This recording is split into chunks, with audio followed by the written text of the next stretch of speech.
L'épidémie de coronavirus oblige les Français à réduire leurs déplacements au strict minimum et à ne plus se rassembler.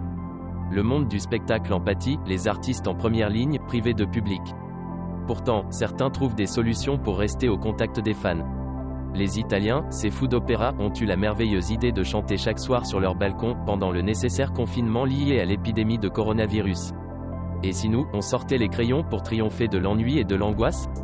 Après tout, les Français dessinent beaucoup. Le dessin est une discipline qui a toujours eu de l'importance chez nous et se développe. D'ailleurs, depuis quelques années, sourit le dessinateur Johann Sfar, via une liaison FaceTime. Dimanche, le dessinateur du chat du rabbin a fait part sur son compte Instagram d'une idée qui pourrait faire boule de neige.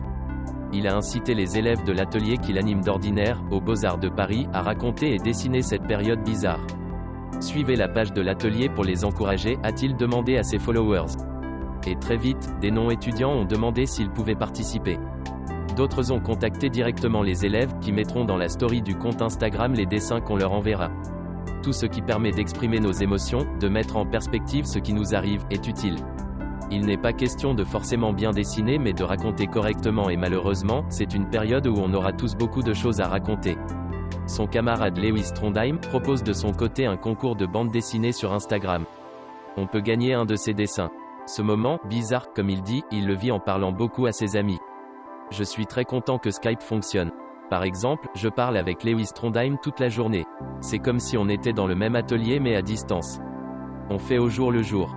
Il y a la peur actuelle, et à plus long terme, une vraie inquiétude pour tous les secteurs des loisirs et les travailleurs indépendants. On a entendu parler de mesures en faveur des salariés, mais quid des indépendants ? Tous les artistes le sont.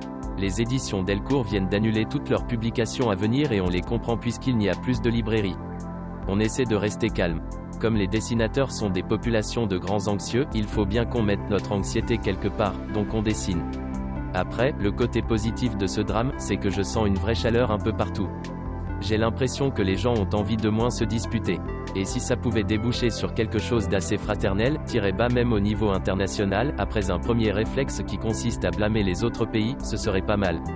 Je ne sais pas si c'est un vœu pieux, mais voilà, nous quitte-t-il dans un bon rire.